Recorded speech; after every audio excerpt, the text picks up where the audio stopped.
Happy Dawn today, ladies and gentlemen. And it's episode 30. So it's a big milestone. Next week, we are planning on doing trivia, hopefully in person at either me or Casey's house. Doesn't really matter. So look forward to that. I'll put some stuff on the Instagram story, or Casey will give you more details. But yeah, it's episode 30. High school football season just kicked off. Casey's team took a W. My team took an L, but it's all good. We'll bounce back. Not this week though. And then college football is pretty much right around the corner. And so we're the light, we can see the light in the tunnel. We're getting out of the dog days of sports. Some sports are coming back. The NFL's here in 2 weeks. So let's get right into it. Ladies and gentlemen, high school football is back.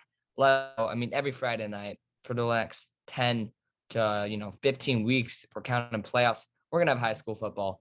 Let's go. These are the new rankings. They came out literally like an hour ago, maybe even less. Sarah stays at 1. No surprises. They had a game this weekend. First Pittsburgh scheduled for Friday. Fortunately, the smoke happened and they didn't reschedule it. So all the Sarah boys went to the Palo Alto game and scouted them out instead. Los Gatos won, beat Monterey Trail pretty good. And then BC played Wilcox. We'll show the highlights in here. Shout out Get Sports Focus for supplying these highlights. But Wilcox lost, but what a game that was. Lutheran Glen versus Jerion Dickey. Yeah, the battle of superstars there. Two guys who usually go D1. And yeah, it was a great game at Wilcox, but Valley Christian comes away with the win there. Yeah, Jerion Dickey is a beast, and they're cute. I think this game kind of came down to whose QB was better, and BC with Berman at QB. He did a backflip after scoring that one run, which is insane. So this was a cool game. It's on Thursday night, which was kind of weird, but good game. Then Aptos, I don't know why they're ranked 4, but yeah, I don't even know who they played. Let's check who they played. They played Mills. Oh, boohoo. They beat Mills 49-0. Yeah, whatever. All right. And then the game of the week, some are saying Bellarmine versus Menlo Atherton, 56-41, an offensive shootout. Matt McLeod threw for 400 yards, and it still wasn't enough. Bellarmine wins, and Bell football is back. What was this like, Oliver? I mean, that's just big for Bellarmine. People, count them out in WCal. And so they were ranked really low in CCS rankings, I think at like 35 or something. But they're primed to have a big year now. That's a huge win versus a really, really good MA team. But maybe that brings up a point. Do you think this MA team's a little overhyped? Do you think they're not what they are supposed to be and what they have been in prior years?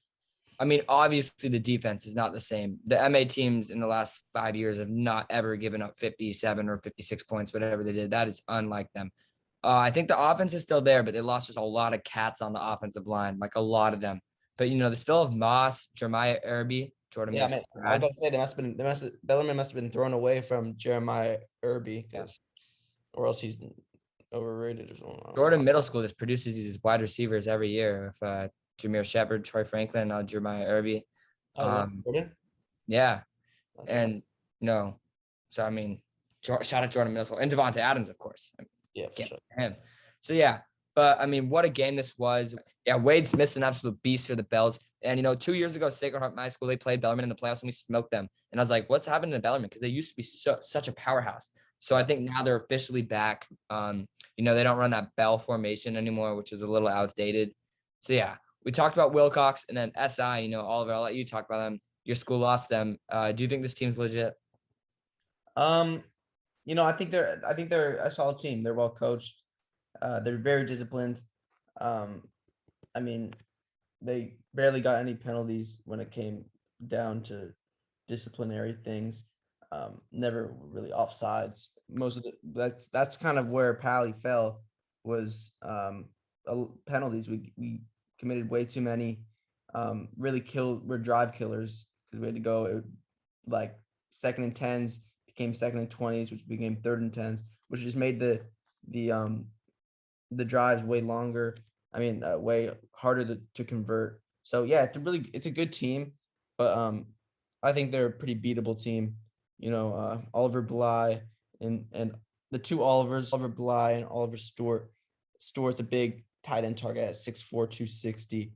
And Oliver Bly really locks down that secondary with a huge pick six off Danny Peters to completely swing the momentum to St. Ignatius, because that was a drive where we could have tied the ball game.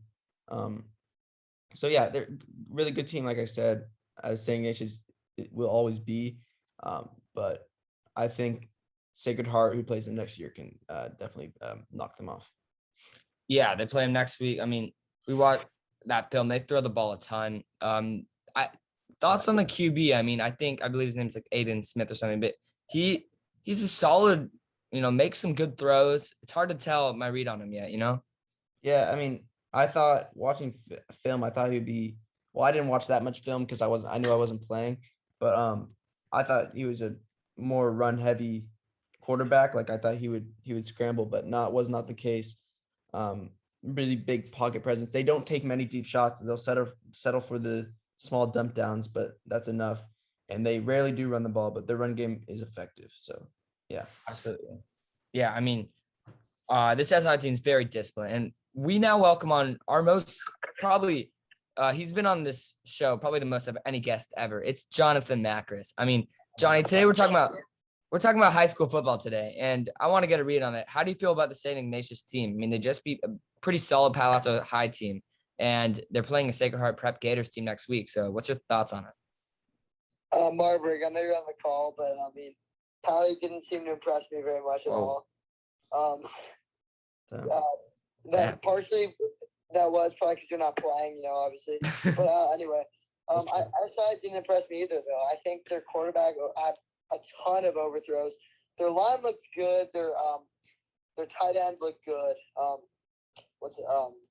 Oliver Stewart. Oliver Stewart. He looked really good. He's very big. Their line looked good. Their DBs, they looked okay. I don't think their offense didn't seem to impress me, I think they won that game defensively. They got a lot of turnovers, but I mean, SI, I think threw 2 picks? Yeah, like both to one player. Yeah. I don't, their quarterback didn't look good. So, I mean, they didn't impress me that much, but I think they're a solid team. Yeah. And on another part of the peninsula, Bellarmine shocked Menlo Atherton. What were your thoughts on this? I know you have deep ties into the Menlo Atherton team. Wow, yeah, that was shocking. I was getting score updates while we were at the Power game, and man, I was shocked. Because MA, I knew that they're obviously good. They still have guys like Matt McLeod and Jalen Moss, so you expect them to do really good, especially because they're in there last year. But Bellarmine shocked them, and I think part that is because Menlo MA's line is not. They don't have a big line this year. They're obviously the kids are big, but they don't have a lot of depth at line. And I've been hearing things that, Matt doesn't have time to throw, and he threw 3 picks and fumbled. So I think that kind of just shows that it was a battle of line. And then also Bellarmine put up 48 on them. So MA's defense could have been good. Yeah. I mean, shocking. Yeah, shocking. And then last but not least, Sacred Heart Prep Gators, number 10 team, as we kind of move on here on the list, Oliver, took on number 23 now, Sacred Heart Cathedral. And this was a game for the ages. I mean, going into this, I thought it was going to be lopsided. Either Cathedral was going to win big or Prep, and I was completely wrong. It was an amazing game. 4 touchdowns in the final 5 minutes, 3 in the last 1 minute, 30 seconds. I mean, what'd you think about this? That Jerry Mixon guy on Cathedral can really play, but Prep ultimately prevailed and won the game. Yeah, I mean, the game was an instant classic. It was 0-0 at halftime. It was absurd. We ended up winning 28-21, but Jerry Mixon didn't actually impress me that much on offense, but he was easily their best defensive player. Made a lot of tackles, had that one fumble recovery in the end zone. But, ultimately we toughed it out. We had a drive with about 1 minute 40 left on the clock, and Jack Harrell and the boys got it done. So, yeah. I think with the help of Luke Renner, Latu, Luis, Jake York, even Billy Thompson came up clutch. Sally Fangupo had a good game, the freshman. So, I think it was just a well put together game. We looked well coached. We looked like we knew what we were doing out there. We ultimately got it done. All right, Jonathan Mack, ladies and gentlemen. That's a nice high school football insider right there. And by the way, SI versus SHP next week. Who do you got? Non-biased. Not mine. Yeah, I I'm got not SI. counting against SHP. Come on now. SHP is going to win that game easy in the city as well. Ah, damn. Two All right. city dubs in a row, he thinks. All right, thank you, Jonathan. All right, yeah. Thank you. All right, Jack Harrell, quarterback of the Sacred Heart Rep Gators. In his first varsity start ever, he balled out. What was it like going out there, Jack, and still being very clutch? I mean, that was one of, I think, the most fun days of my life. I mean, we had a great student section. We had a really good first opponent, good first test of the season, and we were able to pull it out at the end. Everybody did their job, and yeah. Facts. All right, ladies and gentlemen, there he is. Speaking to a QB1, pretty lit. You have a couple D1 offers, I believe, right? Clemson, Bama, Ohio State. Which one are you leaning towards right now? Oh, yeah. I have every single Power 5 school, every single Power. No, seriously, though. Just focusing on the season right now, not worried about recruiting, and just hoping to win these next couple of games in front of us. All right, there he is, ladies and gentlemen. Jack Harrell, thank you for joining us. Thank you. Thank you, KC. And I just wanted to give a quick little shout out to Menlo, who skyrocketed all the way up to 16 from where they were also on the second page of these rankings before with Bellarmine. But they had a huge win. Sergio Beltran set a state record with 7 touchdowns in 1 half as they beat Sequoia 63-6 Wild. and 49 points in that first half, I believe. Yeah. So that's nuts. I mean, Sequoia is not known to be a good team at all, but that's huge for Menlo, who can maybe try to revive their program now. So shout out their quarterback, Sergio Beltran. Yeah, Menlo was in D2 of San Mateo, and they still are. They declined to go up to D1. Interesting move. I guess this is why they're doing it, because they think this is their best chance to win. So I would not be surprised if they're 9-0 when they play Sacred Heart in their last game. Ronaldo is no longer on Juventus. I mean, dude, thank you very much, but I'll stick to international. It's getting ridiculous. Very much. Just out of nowhere, just Ronaldo's not on this team or Messi. We never covered this on this show. So yeah, Messi made his debut today. As you can see on the screen, the little picture. Messi is a Paris Saint-Germainian. Yep. They won, I believe, 2-0, 2 goals for Mbappe. So yeah, Messi is on PSG. Ronaldo recently Back to where he started. So how do you feel about this? And then also we'll talk a little Premier League as you see the screenshot of the table there. Arsenal sucks. So yeah. I really like I'm not a big fan of the Messi move. I mean, it's a literal super team in club soccer. Chill out a little bit. I really like the Ronaldo move though, going back to where it all started, Man U. I honestly, Casey can vouch. I forgot he was even on Juventus. It's stuff that just happens. I know he joined Juventus in 2018, but I didn't even remember that. He was still on Real Madrid in my eyes. So yeah, like Casey said, I'll stick to international. Too many moves to keep up with. Too many powerhouses. Pretty much, if a player becomes good and he's on a bad club, a good club just purchases him from that team. And so it's the small clubs can't really do anything to get better. You have to have a miracle run like Leicester City. So it's really tough. Absolutely.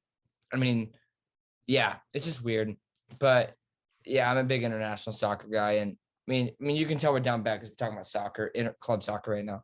But dude, next week, I'm telling you guys, here Sports Talk people, next week's gonna be a movie. We got college football starting up. So yeah, we'll kind of transition right now into week 0 of college football. There's 5 games, I believe. Most of them were scrubs. The only 2 good games were Hawaii, UCLA, and UCLA balled out Dorian Thompson-Robinson's in his last season. He looks good for the Bruins.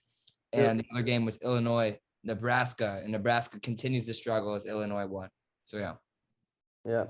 The Cornhuskers Nebraska will be back. Facts.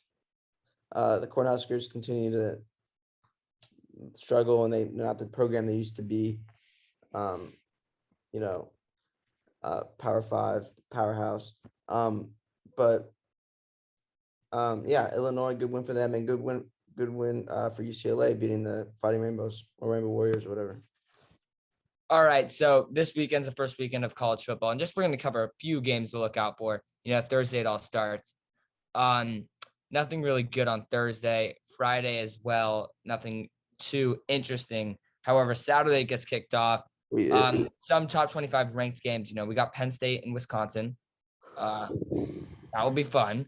And then we got Stanford, Kansas State. For all the Stanford fans around here. I don't know why Stanford always plays Kansas State. Indeed, I feel like this time it's in Kansas. We got Miami and Alabama, 14 versus 1. And ladies and gentlemen, Alabama has a new quarterback. I think they're on upset watch there. Miami, they got the same QB as last year. I think this Miami team's solid. Damn. Then we got a pretty even matchup there with Iowa, Indiana. Facts. San Jose State, USC, upset watch. You heard me. Facts. Everyone's expecting USC to come out big. They do have Keenan Slovis still. But San Jose State was amazing last year. Watch them shock the world. No, I agree with that. I think that could be a potential upset watch. And then Clemson, Georgia, the game of the day. Wow. JT Daniels. JT Daniels versus DJ Ugaluvia. What a game that will be. 4:30 on ABC. Upset watch. I like Georgia Bulldogs. I think JT Daniels is legit. Damn, he's the truth, bro. Yeah, I agree with you on that. Montana is going to beat Washington. No, What? actually, never mind. And before we get in, LSU, UCLA. I like this game. I think UCLA has a shot here. LSU hasn't been the same since they won that natty. Last year they were pretty bad. UCLA, they got DTRs we just mentioned. We could see it's in LA. And then Cal, Nevada. I like the Bears. I think they're going to be tough this year. Of course, the Bears. I'll be there as well. And then Hawaii, Portland State, of course. Oh, Hawaii, Portland State, of course. There you go. And lastly, Sunday, Notre Dame at Florida State. On Sunday at Florida State, I still like the Fighting Irish with a new QB and Jack Cohn, but yeah. Yeah, it's the Ian Book era is over, which is kind of sad. And he was actually technically eligible to come back this year due to the weird like a 6-year senior. 7th or 6th, yeah. Because the rules are if you played last year, everyone's eligible to come back due to COVID. But, yeah. He's on the Saints now. All right, so there you have it. Everyone get excited. A week from now, we're going to be talking about these games. We love college football. But, Oliver, if you have to say a natty pick right now, who are you saying? And who do you have in a natty? Oh, put me on the spot here, man. I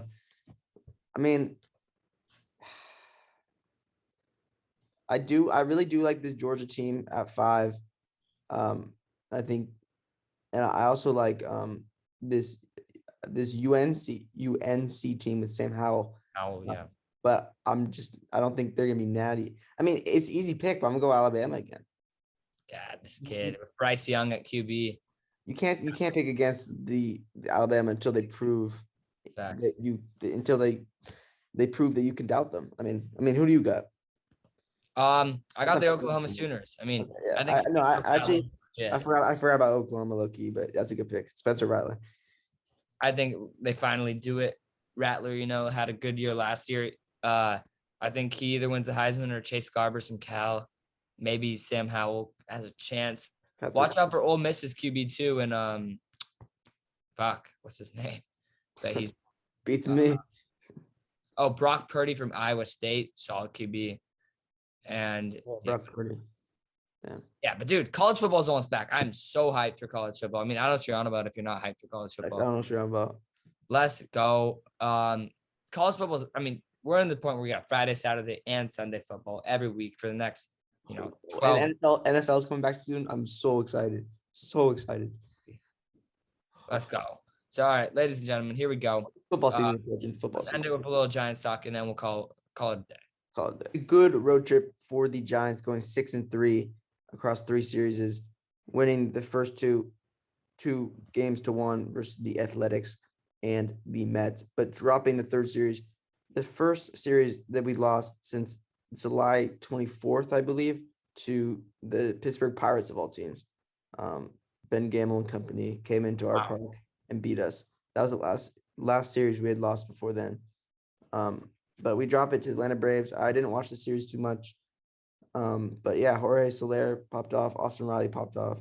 Ozzie Albies played good defense. And our pitching staff couldn't get it done besides Logan Webb, which has been the theme post All-Star break. Yeah, the weirdest thing about the Giants as of late is our pitching hasn't been great besides Logan Webb. I don't know how we're winning. And we still find ways to win. That's what I don't understand. Like the bullpen has just been amazing.